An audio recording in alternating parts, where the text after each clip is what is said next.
Election commission نے اپنی report دی. اس report میں انہوں نے کہا کہ ہم نے اپنے قوانین ہیں ان کے تحت مختلف اقدامات اٹھائے ہیں, ویجیلنس کمیٹیاں قائم کی گئی ہیں, شکایتی مراکز قائم کیے گئے ہیں, اور اس طرح مختلف افسران جو ہیں وہ ان کو بٹھایا گیا ہے کہ وہ یہ سارا معاملات کو دیکھیں. تو اس پہ پھر بحث ہوا, اور چیف جسٹس گلزار احمد نے کہا کہ جو کرپشن کے اقدامات روکنے کے حوالے سے وہ آپ تو قانون سے ہمیں بتا رہے ہیں, لیکن آپ آج پھر گہرائی کا معاملہ آیا. چیف جسٹس نے کہا کہ آپ گہرائی سے اس معاملے کو وہ نہیں دیکھ رہے ہیں. جبکہ جسٹس اعجاز حسن کا کہنا ہے کہ جو سیکریسی کا معاملہ ہے تو جب الیکٹرانک ووٹنگ ہوتی ہے اس میں بھی سیکریسی نہیں رہتی, کیونکہ جو انٹرنیٹ میں جتنے معاملات ہوتے ہیں وہ آپ بھلے سائبر کرائم والوں سے پوچھ لیں کہ وہ اس تک وہ ٹریسیبل ہیں, اس تک پہنچا جا سکتا ہے. تو آپ یہ جو مینول ووٹنگ ہوتی ہے تو یہ کس طرح سیکریٹ اتنی اس کی سیکریسی رکھی جا سکتی ہے.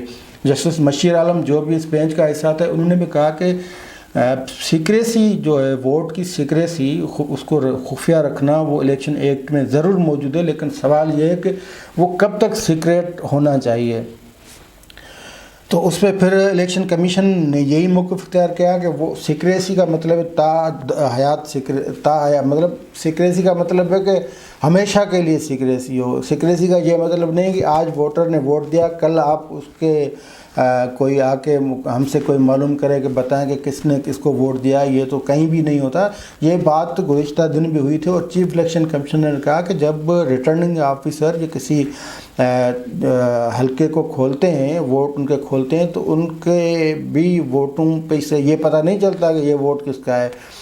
تو یہاں سپریم کورٹ کا سارا جو خیال ہے وہ سپریم کورٹ کے جو معزز جج ہیں ان کا یہ کہنا ہے کہ جو آپ یہ کر دیں کہ بھئی یہ ووٹ کس نے کس کو دیا ہے, تو اس پہ الیکشن کمیشن راضی نہیں ہوا. دوسری اہم بات یہ ہے کہ جو پارٹی تناسب جو صوبائی اسمبلی میں اس تناسب سے جو سیٹیں آتی ہیں سینٹ میں, اس پہ اہم سوال اٹھا تھا, اور یہ وہی سوال ہے جس کے بنیاد پہ یہ صدارتی ریفرنس آیا, جس کے بنیاد پہ الیکشن ایکٹ کا آرڈیننس آیا, جس کے بنیاد پہ اعلانات ہوئے, اور جس کے بنیاد پہ کئی معاملات جو ہیں وہ ہوئے ہیں, اور جس کی بنیاد پہ عمران خان اپنے جو ممبران ہیں ان سے ملاقاتیں کر رہے ہیں, اور وہی بنیاد ہے جس کے بنیاد پہ تحریک انصاف تھوڑی گھبرائی ہوئی ہے.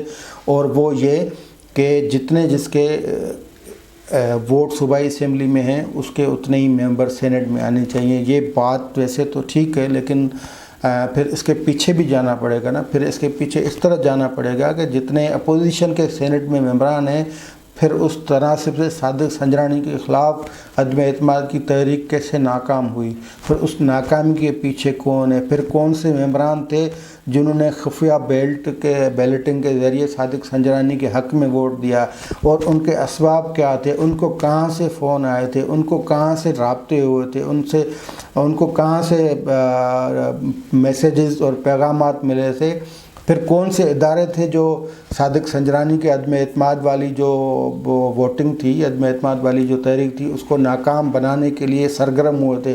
پھر سپریم کورٹ کو یہ سوال پوچھنے چاہیے حکومت سے کہ آپ بتائیں کہ عدم اعتماد کی تحریک آپ نے کس طرح ناکام بنوائی. یہ پھر تفصیلات ہونے چاہیے, اور پھر اس کے علاوہ پھر یہ بھی معلومات ہونی چاہیے کہ یہ جو 2018 کے سینٹ کے انتخابات تھے اس میں پی ٹی آئی کے جو ممبران نے پیسے لیے تھے وہ کیسے لیے تھے, کس سے لیے تھے, کہاں سے لیے تھے, یہ اسکیم کس نے بنائی تھی, کہاں یہ سارا مینیج ہوا تھا. پھر پیپلز پارٹی یا پی ٹی آئی کے مابین جو معاملات طے ہوئے تھے وہ اس کا جو ماسٹر مائنڈ کون تھا, وہ کس کی نگرانی میں یہ پیکیج بنا تھا.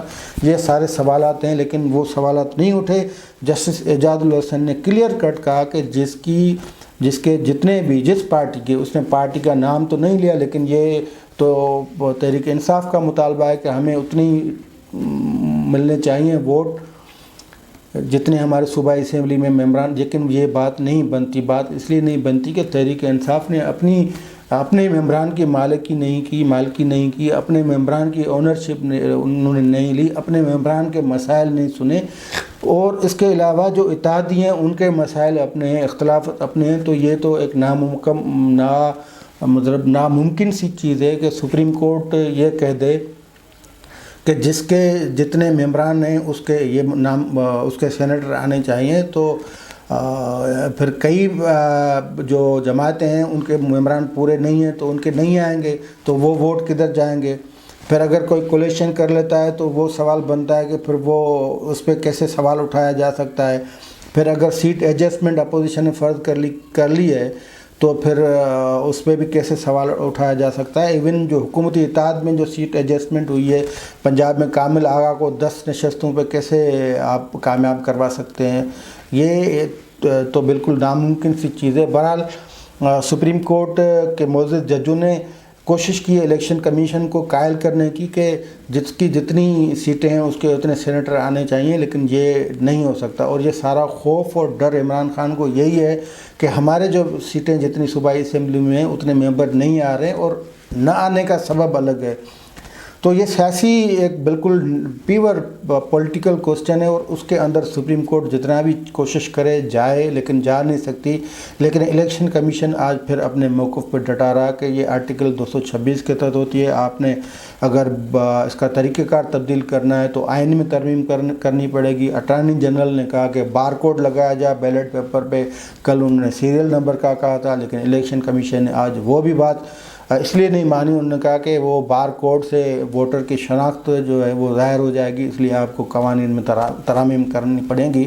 بہرحال اٹارنی جنرل کے دلیل مکمل ہو گئے. چیف الیکشن کمشنر نے جو رپورٹ پیش کی تھی اس پہ سپریم کورٹ کو اطمینان نہیں رہا اور صدارتی ریفرنس کے حوالے سے جو سوال اٹھایا گیا اس میں بھی سپریم کورٹ ابھی تک واضح نہیں ہے کہ آیا اوپن بیلٹنگ کے ذریعے یہ انتخابات ہوں گے یا سیکرٹ بیلٹنگ کے ذریعے ہوں گے. لیکن سپریم کورٹ نے اب تک جو ذہن بنایا ہوا ہے وہ یہی ہے اور وہی بات اٹارنی جنرل والی تجویز ہے یا وہی آرڈیننس میں بھی ہے. صدارتی جو آرڈیننس جاری ہوا ہے اس میں بھی ہے کہ انتخابات بھلے خفیہ ووٹنگ سے ہوں, لیکن اگر کوئی چاہے پارٹی تو الیکشن کمیشن سے رجوع کر کے وہ ووٹ کی جو ووٹر کی شناخت ہے وہ معلوم کر سکتی ہے. اور عدالت نے اب تک یہی مائنڈ بنایا ہے. اٹارنی جنرل کے دلائل مکمل ہو چکے ہیں, الیکشن کمیشن کا موقف آ چکا, ایڈوکیٹ جنرل کے پی کے جو ہیں ان کے بھی دلیل مکمل ہو چکے ہیں. کل تین جو صوبے پنجاب, سندھ اور بلوچستان ان کے ایڈوکیٹس جنرل کو طلب کیا گیا. اس کے بعد الیکشن کمیشن کے اس الیکشن کے سینٹ کے انتخابات کے حوالے سے سپریم کورٹ اپنا فیصلہ سنا دے گی اور امکان ہے کہ اسی ہفتے یہ فیصلہ سنایا جائے. آج کے لیے دیجیے اجازت. اللہ حافظ.